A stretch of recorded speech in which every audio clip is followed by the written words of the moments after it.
Hello dear student, welcome back in the last, that is the 8th part of the heterocyclic system, in which we have to see the naming to the chemical structure. How to give the chemical name to the given structure of a drug. That is the most important thing as far as the medicinal chemistry is concerned, or as far as the pharmaceutical chemistry is concerned. Now there are certain rules. So first rule is to give the chemical name to the given structure is that we have to choose or select the parent skeletal structure and give the numbering according to the rule. Parent structure means simply it will be a heterocyclic ring. We had seen the number of various heterocyclic ring and their numbering pattern we had seen. So the same will be applicable over here. We have to choose whichever the parent nucleus. Maybe it's pyrimidine, indole, pyrrole, pyrazine, barbituric, whatever. We have to select, and we know that how the numbering to be given to the particular heterocyclic ring. So that is the first part. That is the first step. Choose the parent skeletal structure and give the numbering according to the rule. Next, if the substituent are complicated, then separate numbering should be given to them. It means that if there is a simple substituent means the organic group. We had seen the various types of organic groups: alkyl, aryl, amino, hydroxy, various types of organic groups we had seen, and that is acting as a substituent. What the valency we had shown free, so that is the bonding or forming bond with the with that position, that organic group is being attaching to the particular heterocyclic ring. So that is the most important, and that is acting as a substituent. So organic group, simple organic group acting as a substituent. And if it is a simple substituent, there is no need to give the separate numbering. If there is a complicated substituent, we have to give the separate numbering. Next rule, while giving the separate numbering to the complicated substituent, the carbon atom of the substituent which is attached to the parent skeletal structure should be given position 1. So this is the another numbering, that is a separate numbering to the complicated substituent.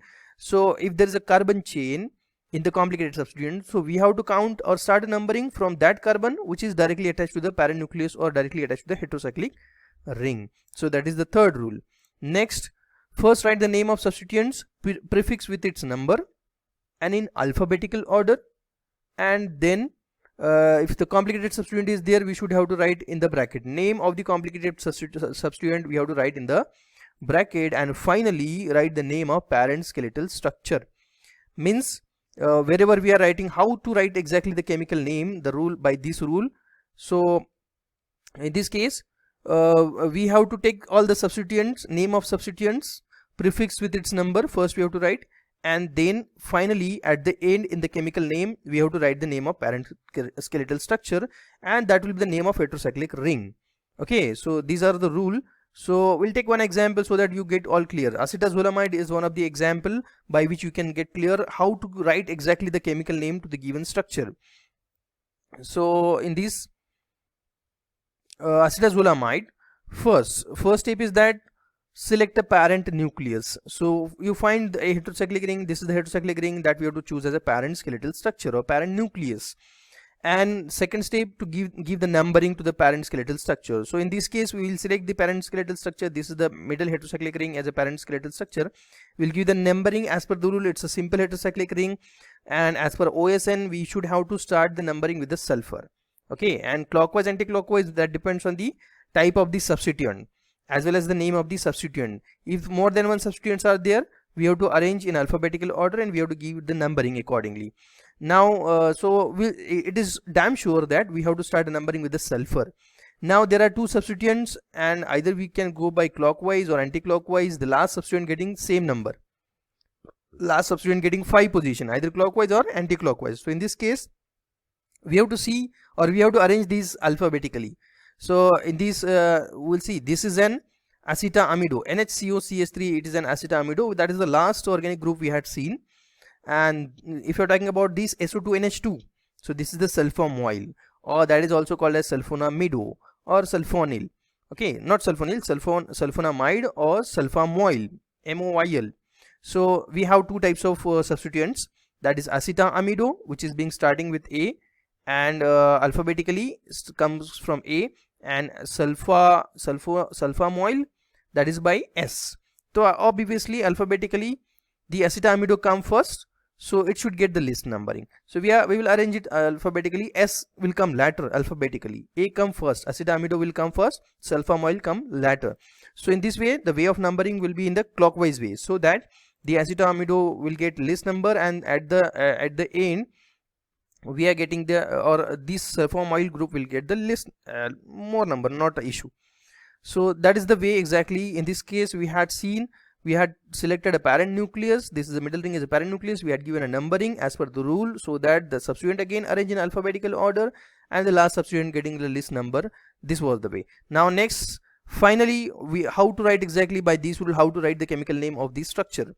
So what is the rule? First, write the name of substituents prefix with its number in alphabetical order again, and in complicated substituent if it is there, then we should have to write in a bracket. So actually there is no complicated substituent, both are simple substituent, acetamide and sulfamoyl. So simply first write the name of substituent. Now in this structure, in this case, there are two substituents, acetamide at second position and sulfamoyl at 5 position. So we have to write there are two substituent at first is at second position, and second substituent is at 5th position. So we will write it first. That is the first, write the name of substituent prefix with its number in alphabetical order. So acetamide will come first, and then sulfamoyl while writing the name, and there is no complicated substituent. Finally write the name of parent skeletal structure. Now if you're talking about this parent skeletal structure, it is an 1,3,4 thiadiazole. Thia stand for sulfur, diaza stand for 2 nitrogen, diaza stand for 2 nitrogen, and OLE ends with OLE, means having 5-membered ring and it having 2 double bonds. So it's a 1,3,4 thiadiazole, and hence the chemical name will be 2-acetamido, then 5-sulfamoyl, 1,3,4 thiadiazole. Amongst these, the 2-acetamido is the one substituent, 5-sulfamoyl another substituent, and 1,3,4 thiadiazole, it is an parent nucleus, that is the heterocyclic ring.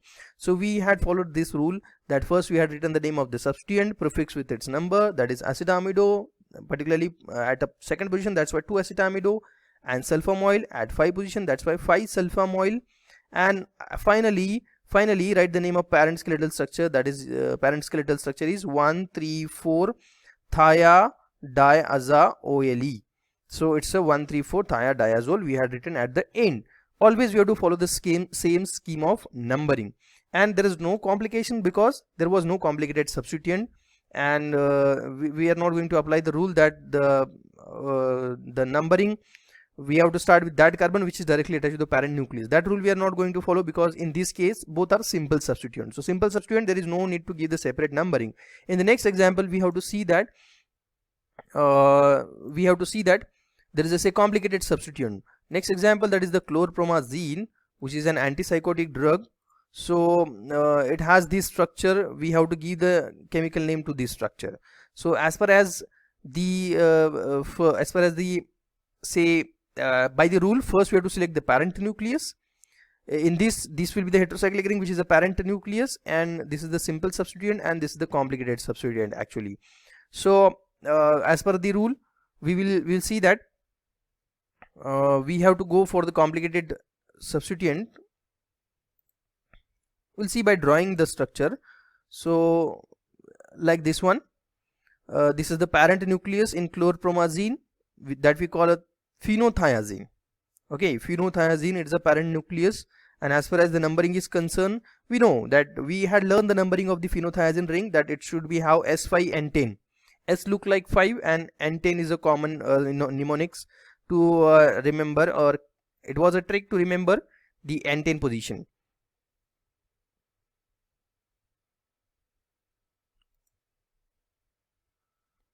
So we have to see that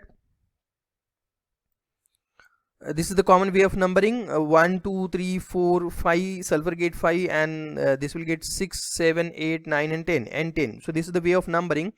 Now we know that there are two types of substituent in this chlorpromazine, that is chloro at second position, and this complicated substituent at the 10th position, that is attached to the nitrogen. So I'm going to write the chloro at second position.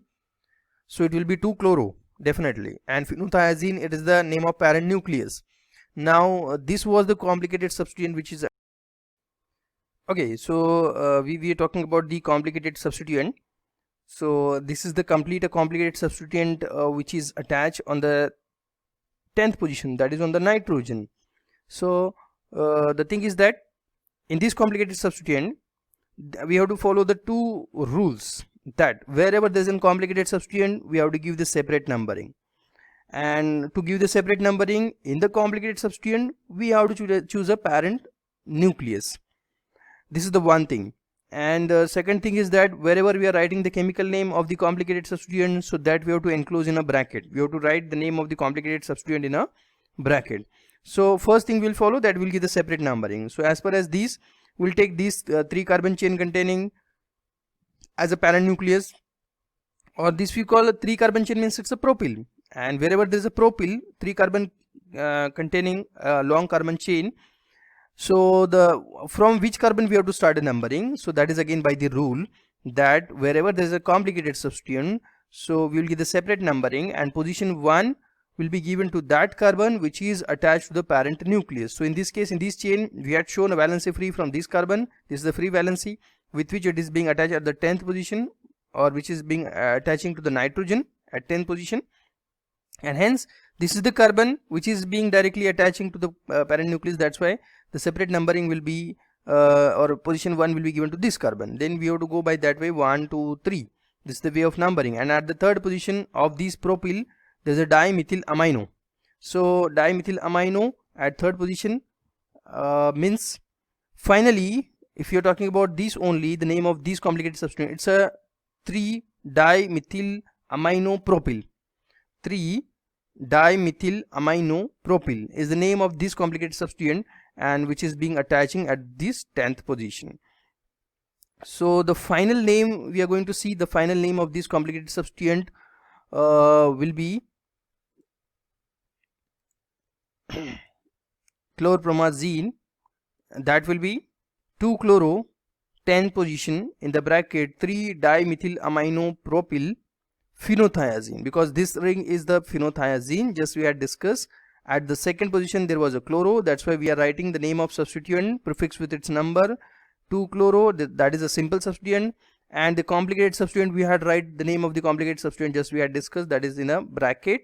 And these 3 that we had given, this 1 2 and 3, third position there is a dimethyl amino, so it's 3-dimethyl amino propyl, like this 3-dimethyl amino propyl. And this complete complicated substituent is attached at the 10th position. That's why outside the bracket we are written 10, means 10 is the position of this phenothiazine. On the 10th position, this is the complicated substituent, 3-dimethyl amino propyl. And as it is complicated, we have enclosed in the bracket.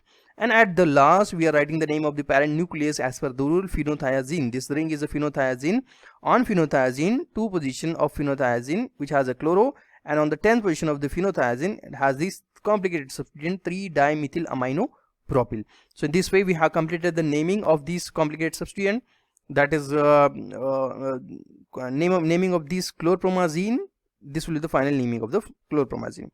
Now another way is that there are again some other rule, that exceptional cases there is a special note that if the nitrogen exceed the heterocycle, and that is exceed the heterocyclate which is not a part of the parent skeletal structure, and if it is substituted, then the name is written like this. If there is only one substituent, then you have to write N substituent. If only one substituent. If there are 2 substituents, we have to write N di substituent if both the substituents are same. And if both the substituent on the nitrogen is actually different, so in that case write the one N in bracket first substituent, N in bracket name of the another substituent. If 2 different types of substituents are attached to the nitrogen atom, and this nitrogen is not a part of heterocyclic ring, so this rule we have to follow. Like for example, for this we will take the example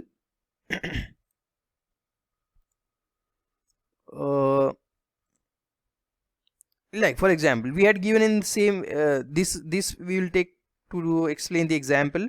If say this nitrogen we are talking about, which is not a part of heterocyclic ring, If you're talking about this nitrogen, it's a part of heterocyclic ring. If you're talking about this nitrogen, it's not a part of heterocyclic ring, it is outside the ring. If such a nitrogen is substituted, that depends, possibly, if that depends, the two substituents will be there, and if both the substituents are same, then we have to write NN dimethyl. Okay, NN dimethyl in one bracket actually. And if the say for example only one substituent, if there is only a one substituent, that there is only a hydrogen or there is a hydrogen, not the methyl group, and only one methyl group attached to the nitrogen, so in that case we can say that there is only the one substituent on the nitrogen which is not a part of heterocyclic ring. If such a condition is there, then the name we have to write that N-methyl, N in bracket methyl. And if there are two substituents when same as like previous way, both are methyl, then we have to write N in bracket dimethyl. And if the substituents are different, like one is methyl and second one is actually ethyl, suppose for example, instead of the hydrogen is there is a say ethyl, that is normally we are writing ethyl as a C2H5. say so if it is ethyl, then we can say that there will be say two types of substituent on the nitrogen. One is methyl, second is ethyl. So we have to write in first bracket, that is N in bracket, and again we have to try to arrange it alphabetically. So N in first bracket will be the ethyl. Why ethyl? Why we are not written methyl?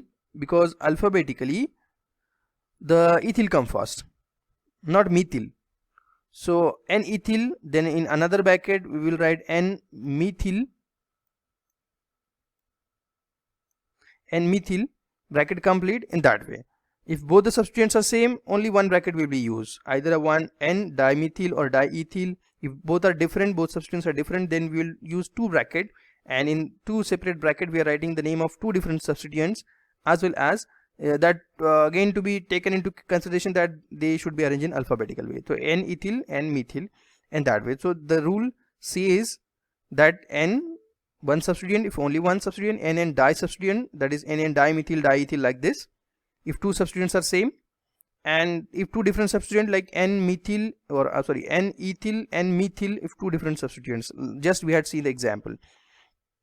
So in this way the numbering or the naming will be given. Now next is again the example of the drug or the structure to give the chemical name. So in this case actually first there are two ways to give the chemical name. First, by taking this as a parent nucleus, propylamine as a parent nucleus, and second one pyridine as a parent nucleus. So we'll take first one, that in which we are taking propylamine as a parent nucleus. On the propylamine, if you are giving the numbering, so it will be like we'll give the numbering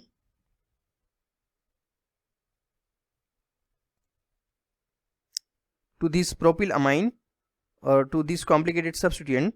So it will be like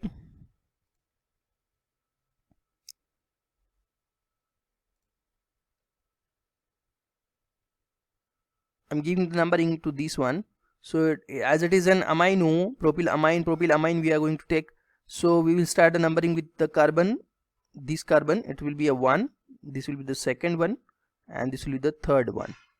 Okay, so that the numbering will be 1, 2, 3. At third position there will be two types of substituents. One is this parachlorophenyl, and second one this is pyridyl. Actually pyridyl means pyridine is there, but it is an alkyl group, that's why pyridyl we are calling.